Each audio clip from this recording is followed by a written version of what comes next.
Blood of a pure heart, garlic.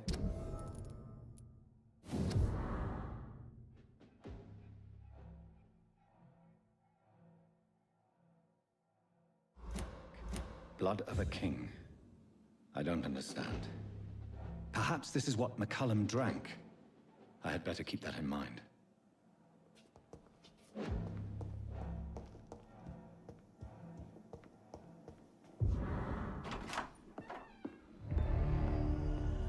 Edgar.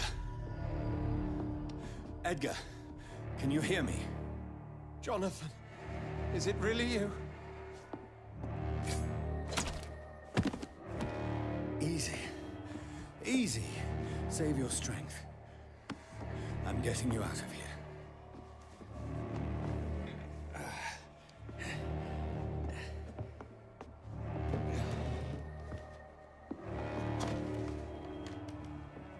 Don't try to spare me. As a physician, I know all too well when it's too late. Punctured lung, broken ribs, and internal bleeding. An accurate diagnosis, wouldn't you say? Edgar, what happened? They wanted me to confess. Beat me black and blue. Jeffrey McCullum ambushed me at the Pembroke Hospital. He was convinced you and I were responsible for the Skal epidemic. I never imagined that self-righteous fanatic would dare to attack us in the open. What became of him? I put him in a somewhat delicate position when I made him an immortal. Really? You sure that was the wisest course of action? Time will tell. The most intriguing part of his accusation was that you and I were the pawns of some ancient vampire. William Marshall. Yes, they tortured me to make me confess the same nonsense.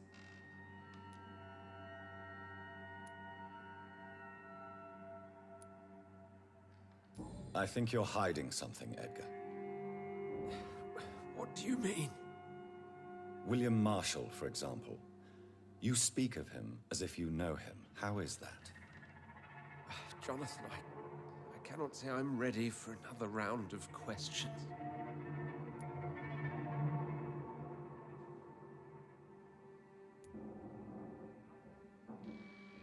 What can you tell me about William Marshall? Not much.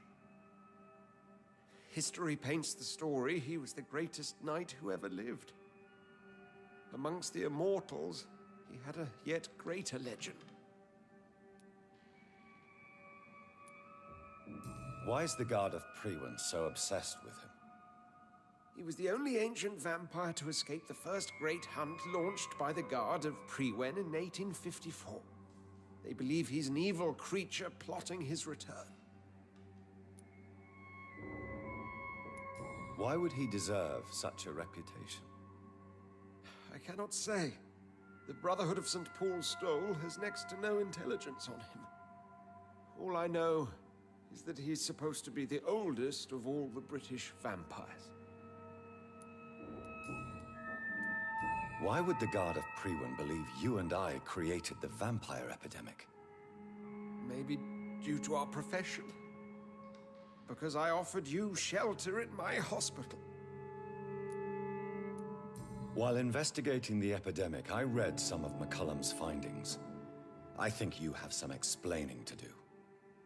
I have nothing to hide, Jonathan. Nothing at all.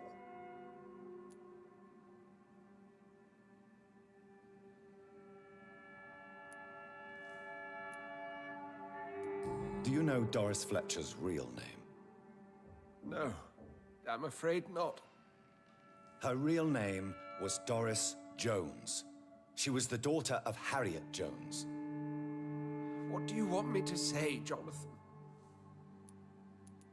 Do you remember when we suspected Sean Hampton of killing Harriet Jones? Yes. The terrible episode that came as a shock to us all. Harriet Jones faked her own death. When I found her in the sewers, she confessed she wanted everybody to pay for what happened to her. That woman was extremely bitter, full of hatred and festering anger. Doris Fletcher visited her mother at the Pembroke Hospital. That's how she first got infected. I know nothing about that. Miss Fletcher once came to visit the sick. That is all I know. No, Edgar, there is more. Doris Fletcher was Harriet Jones's daughter. They exhibited the same symptoms: blind hate and strong physical mutation. What does this sad story have to do with us?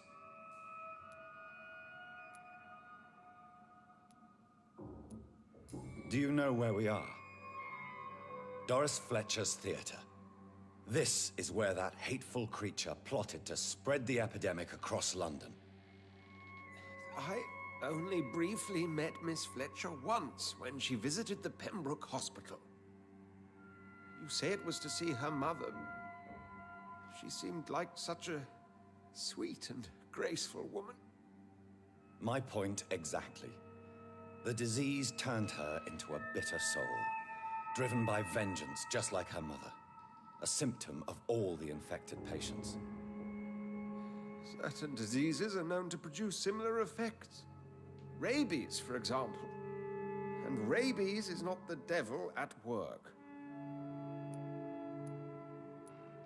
Come on, Edgar. Don't you see the pattern here? The epidemic, the link between Doris and Harriet, the suspicion of McCullum? How could I? I never saw Harriet Jones again after she fled the hospital. Doris and Harriet shared more than a hidden family bond. They were the embodiment of the epidemic and are linked to the Pembroke Hospital. Come on, Edgar, this is no coincidence. I swear I'm at a complete loss. All I did was administer vampire blood to cure old Harriet. There was no evil plan, no diabolical plot. You did what?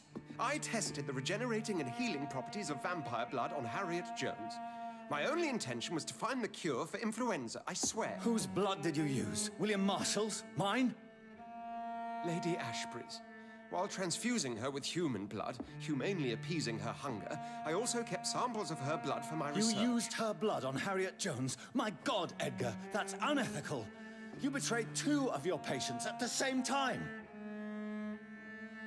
Right, I admit it. I boldly ventured into experimental realms, but I've killed no one to appease my thirst for knowledge, Jonathan. I'm no murderer. I never asked to become what I am, Edgar.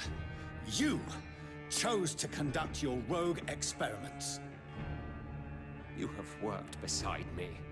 You saw what I'm doing at Pembroke Hospital. Jonathan, you know I'm not an evil soul. Just another victim of this tragedy.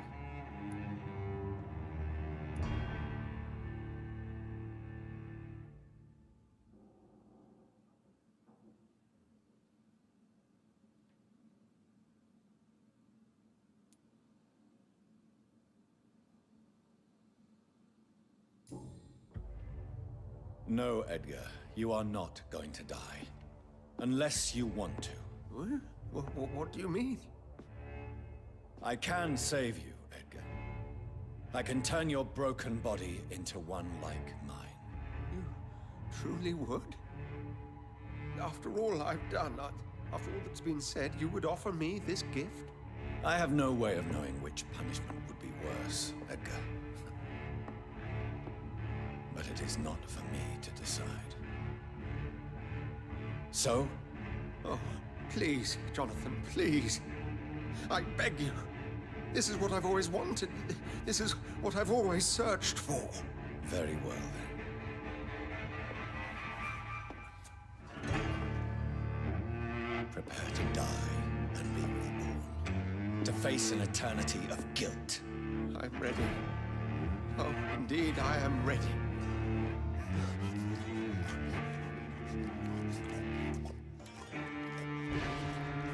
Enough!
more convenient time. So Harriet Jones became the original carrier when Edgar gave her vampire blood. I must tell Elizabeth. Step away, sir. Crush the leech, boys!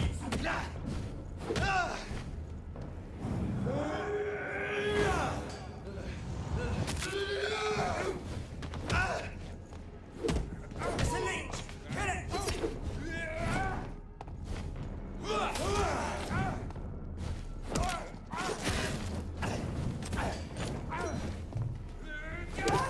Christ! He's dead!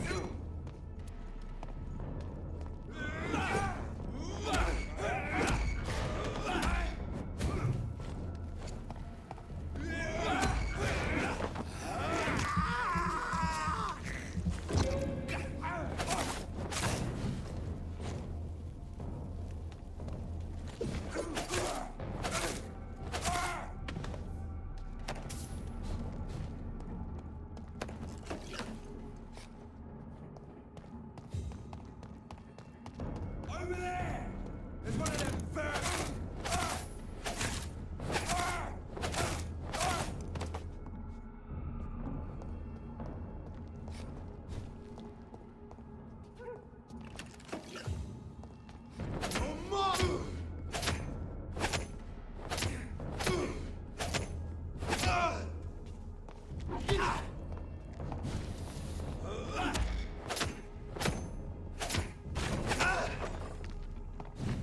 Want some of that? Get their weapons ready! We